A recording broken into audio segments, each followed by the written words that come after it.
ওই বোটগুলো দেখতে পাচ্ছেন, একটা যাচ্ছে একটা আসছে, এরকম কত বোট যাওয়া আসা করছে প্রতিনিয়ত। মনে পড়ছে সেই লাইন, শুধু যাওয়া আসা, শুধু স্রোতে ভাসা। এই বোটের মতোই সুন্দরবনে হাজার হাজার ট্যুরিস্ট আসছেন এবং যাচ্ছেন বিভিন্ন সময়ে তাদের একঘেয়েমি জীবন থেকে দুদণ্ড শান্তি খুঁজে নিতে। বনলতা সেনের চোখে যে প্রশান্তি দেখা হয়েছিল সেই মুহূর্তে, হয়তো সেরকমই কোনো প্রশান্তি খুঁজতে এই সুন্দরবনে আসেন হাজার হাজার মানুষ। জল জঙ্গল ঘেরা এদের জীবন। এখানে প্রতি মুহূর্তে রোমাঞ্চ আছে, ভয় আছে। যারা এখানে প্রতিদিন জীবন কাটান তাদের জীবন আরও দুর্বিষহ। মানুষ আসছেন যাচ্ছেন, এখানের প্রতিনিয়ত যারা বাসিন্দা তাদের জীবন হয়তো সেভাবেই আবর্তিত হচ্ছে। আপনাদের কাছে অনুরোধ থাকবে, আপনারা সুন্দরবনে আসুন, খুব ভালো লাগবে আপনাদের। এবং এখানে এসে নদী পরিষ্কার রাখার দায়িত্ব আপনাদের, পরিবেশ পরিষ্কার রাখার দায়িত্ব আপনাদের। বোটের বাইরে কোনো প্লাস্টিকের বোতল, কোনো পাতা, প্যাকেট ছুঁড়বেন না। ডাস্টবিন থাকে প্রতিটি বোটেই, নির্দিষ্ট ডাস্টবিনে ফেলুন। এবং এখানে এসে মনে হয়েছিল আমাদের, আমরা যে কজন ছিলাম এই কথা আমরা আলোচনাও করেছি বেশ কয়েকবার, এখানে প্রকৃতিও যেন অনেকটাই মানুষের মতো।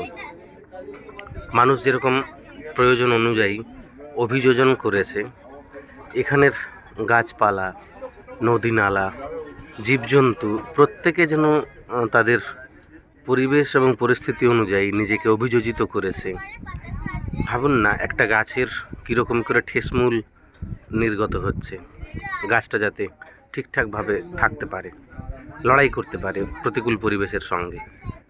তার সেটাই যেন অন্ধের যষ্টির মতো। বা একটি গাছে যখন আপনারা দেখছেন কোনো শ্বাসমূল বেরিয়ে আসছে, সেটাও আমাদের যেন ইঙ্গিত দেয় পরিবেশের সঙ্গে অভিযোজিত হওয়ার। সেই শ্বাসমূল থেকেই সেই গাছের প্রাণ রক্ষা হচ্ছে। আমরা জিওগ্রাফির পাতাতে, ভূগোলের পাতাতে পড়েছিলাম এরকম অনেক কথা। সেই সুন্দরী গাছ, সেই গরান, সেই গেওয়া, যে সুন্দরী গাছের নামে এই দ্বীপ,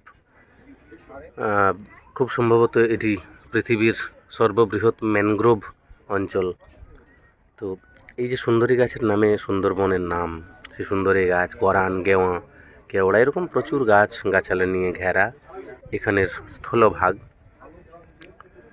এখানে বাঘ আছে, কুমির আছে, গোসাপ আছে, বন্য শূকর, আরও অন্যান্য জীবজন্তুতে ভরা।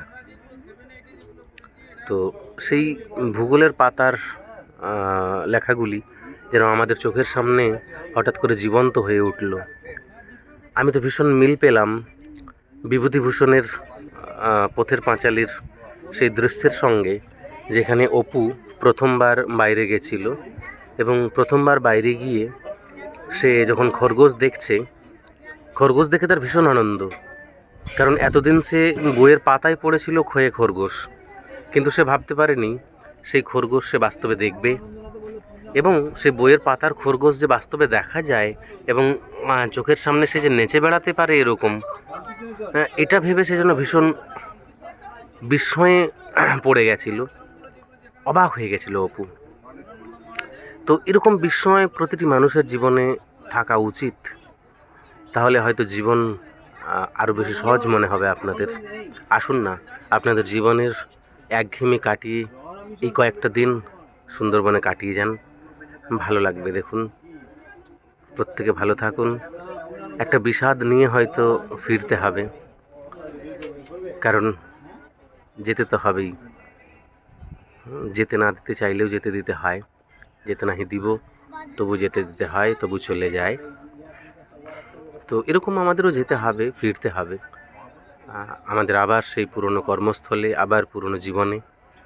এই কয়েকদিনের অভিজ্ঞতা আমাদের মনে থাকবে সারা জীবনের স্মৃতি হয়ে। ভালো থাকুন, নমস্কার।